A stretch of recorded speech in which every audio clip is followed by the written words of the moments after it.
Sir, हमने पहली बार 2014 में देखा कि नॉर्थ ईस्ट के लिए एक अलग से मंत्रालय बनाया गया, नॉर्थ ईस्ट के लिए एक अलग से डिपार्टमेंट बनाया गया जो वहां ध्यान दे सके। ये बहुत ही ऐतिहासिक निर्णय था प्रधानमंत्री मोदी जी के गवर्नमेंट में। तो सर, पिछले 5-6 सालों में नॉर्थ ईस्ट में हमने क्या क्या उपाय योजना कर पाई है, उसको हम कैसे बेहतर इंडिया से जोड़ पाए हैं, तो इस पे थोड़ा सा आप बताएंगे तो युवाओं को एक प्रेरणा मिलेगी कि नॉर्थ ईस्ट, जिसको कहा जाता था कि वो जुड़े हैं नहीं जुड़े, संशय निर्माण कर दिया गया था, तो आज हम देखते हैं कि एकदम टाइटली कनेक्टेड है इंडिया से। ये कैसे हुआ? हाँ दिव्यांग जी, आपने ठीक कहा। जब 2014 में मुझे ये जिम्मेवारी दी गई तो उससे पहले मैं स्वयं भी कभी पूर्वोत्तर नहीं गया था। मुझे उसका कोई अनुमान भी नहीं था और मैं थोड़ा सा आश्चर्यचकित भी रह गया कि मुझे ये जिम्मेवारी क्यों दी गई है, क्योंकि मैं समझता था कि मेरा कुछ ऐसा प्रोफाइल नहीं है, ना मेरे कोई फौजी बैकग्राउंड है कि मैंने उस क्षेत्र में कोई काम किया हो, या उस तरह का कोई पहाड़ी क्षेत्रों में कुछ और किसी काम में मुब्तला रहने का मेरा अनुभव रहा हो। बहरहाल तो इसलिए मैं सबसे पूछता था। मैं I was trying to educate myself for North East. सब एक ही बात कहते कि why not bring North East closer to rest of India. और मैं सबसे पूछता जाता और सबसे यही राय आती, क्योंकि हिंदुस्तान में एडवाइस लेना कोई मुश्किल नहीं है। आप रेल के डिब्बे में भी बैठ जाइए तो अनसॉलिसिटेड एडवाइस मिल जाती है, आप ना भी मांगे तब भी लोग देते हैं। तो एक दिन मेरे मन में ये विचार आया कि सभी ये कहते हैं why not bring North East closer to rest of India, कोई ये क्यों नहीं कहता कि why not bring rest of India closer to North East. क्योंकि मेरे अनुभव में आया, मेरे ध्यान में आया कि इतनी सारी बातें, इतने सारे पोटेंशियल, इतने सारे एवेन्यूज, इतने सारे उसके पास एक सरमाया था जिसका हमें इल्म ही नहीं था, हमें गुमान नहीं था, हमें उसकी कल्पना नहीं थी। और छोटा सा प्रदेश है, उदाहरण के तौर पर मिजोरम, 7-8 लाख उसकी जनसंख्या है, लेकिन उसका लिटरेसी रेट 97-98%, 95%, केरल के बाद second almost in India. And I think that's an unequal comparison because Kerala has a high literacy rate as a legacy from the British time. Mizoram तो 1984-85 में प्रदेश के रूप में कायम हुआ। इसी प्रकार सिक्किम, छोटा सा प्रदेश, 75-76 में भारत का हिस्सा बना, उसका जीडीपी 20% से भी ऊपर है, whereas at the national level we are still struggling for a 2-digit figure। मैं आंकड़ों से बात कर रहा हूँ। अरे तो मैंने कहा इतना सब कुछ तो हम कहते हैं इनको हम सिखाएं, अरे सीखना तो हमको इनसे है। आप जाइए, यहाँ के जितने विश्वविद्यालय हैं वहाँ the best of the faculty, best of the scholars from north east. लेकिन हुआ क्या कि हमने उसको प्राथमिकता नहीं दी, हमने उसको राजनीति के चश्मे से देखा। मोदी जी ने हमें सिखाया कि जहां जिसकी जरूरत होगी, और पूर्व उत्तर के विषय में कहा कि हमने इसको विकसित प्रदेशों, विकसित क्षेत्रों के स्तर पर ला करके खड़े करना है। हमने देखना है कि कहाँ किस चीज की कमी रह गई है, उसकी भरपाई करनी है। उसका प्रमाण ये है कि मिजोरम पे ही दोबारा आते हैं। छोटी सी आबादी का एक प्रदेश है, भारतीय उपमहाद्वीप, इंडियन सब कॉन्टिनेंट का सबसे पहला सिट्रस फ्रूट पार्क, क्योंकि फूड पार्क तो आजकल हर जगह बन रहे हैं, लेकिन अब विश्व में स्पेशलाइज्ड फूड पार्क का युग आ गया है।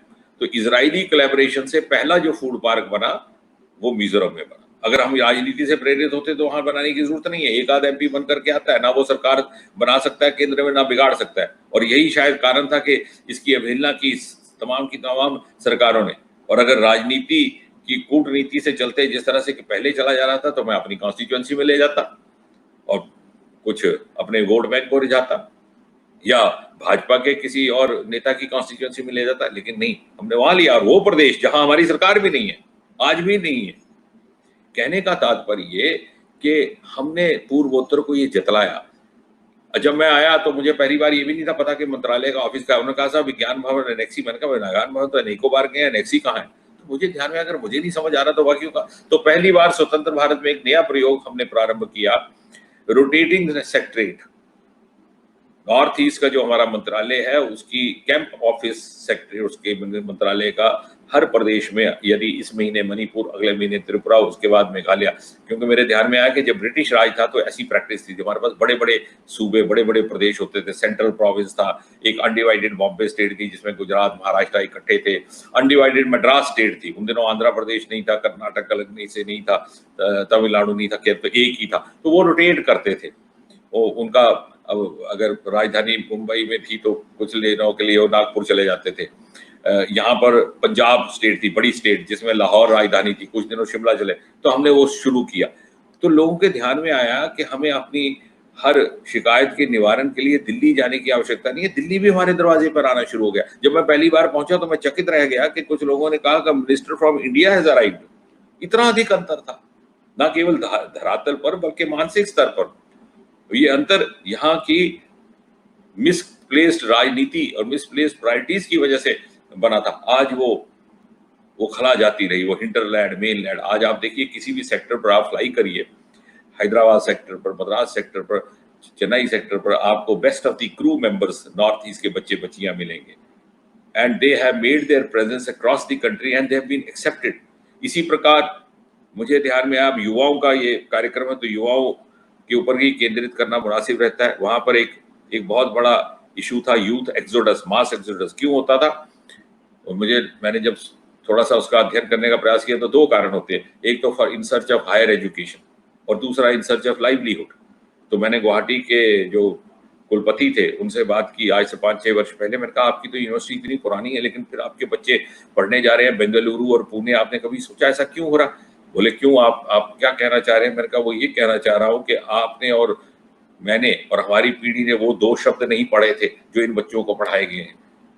तो मुस्कुरा के देखने लगे मेरी तरफ। तो मैंने कहा वो दो शब्द हैं जॉब प्लेसमेंट, क्योंकि आपकी यूनिवर्सिटी में कोई आता नहीं कैंपस इंटरव्यू करने, तो you don't have an exclusiveness. बोले आप क्या कर सकते हैं इसके लिए? तो हमने उसी डोनर मंत्रालय, अपने मंत्रालय की ओर से गुवाहाटी स्टडी सेंटर कायम किया। मैंने कहा जैसे खड़गपुर को ढूंढते ढूंढते बच्चे पहुंचते हैं क्योंकि आईआईटी में एडमिशन लेना है, अन्ना Kharagpur nobody would know where it is, West Bengal के एक पेरिफेरल स्मॉल टाउन।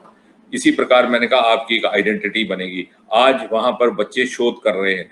हमने IIM शिलोंग में, मैंने अपने मंत्रालय, दो that was not strictly my brief, हमारे यहाँ तो ज्यादा था कि इंफ्रास्ट्रक्चर कामों में आपने भाग लेना है, पुल निर्माण, सड़कें निर्माण। वहां पर हमने एक, क्योंकि अब्दुल कलाम आजाद जो हमारे पूर्व राष्ट्रपति थे, उन्होंने वहीं पर लेक्चर देते देते अपने प्राण त्यागे थे और मेरे साथ उनका व्यक्तिगत भी थोड़ा सा संबंध था। तो हमने तुरंत वहां पर अबुल कलाम चेयर कायम की। आज अबुल कलाम अकेला एक डिपार्टमेंट वहां कायम किया। अभी 4-5 दिन के बाद ही मेरा उनके साथ वीडियो कॉन्फ्रेंसिंग हो रहा है। तो एक एक्सक्लूसिव एजुकेशनल सेटअप वहां देने का प्रयास किया गया ताकि ना केवल पूर्वोत्तर के बच्चे ही वहां पर हायर एजुकेशन ग्रहण करने रुके बल्कि बाहर से भी आए। इसी प्रकार हमने जो स्टार्टअप इंडिया में था, वेंचर फंड अपनी तरफ से देना शुरू किया। यानी कोई भी बच्चा अगर वहां पर कोई अपना यूनिट लगाना चाहता है नॉर्थ ईस्ट में, तो उसको इनिशियल कैपिटल हमारा मंत्रालय देगा। और उसका नतीजा ये हुआ, इरादा तो ये था कि बच्चे बाहर ना जाएं। आज आलम ये है 3-4 वर्ष के भीतर कि दूर दूर से स्टार्टअप ग्रुप्स आ रहे हैं, कर्नाटक से, बंगलौर से, गुजरात से। और मैंने इसलिए आज भी कह सकता हूं और मैं कुछ समय से महसूस कर रहा हूं कि very soon north east will become a favourite destination for youth entrepreneurs from all over India, क्योंकि वहां पर अनएक्सप्लोर्ड पोटेंशियल्स हैं, अनएक्सप्लोर्ड एवेन्यूज हैं। और एक जब बाकी जगह सैचुरेट हो जाएगी तो north east will be the destination.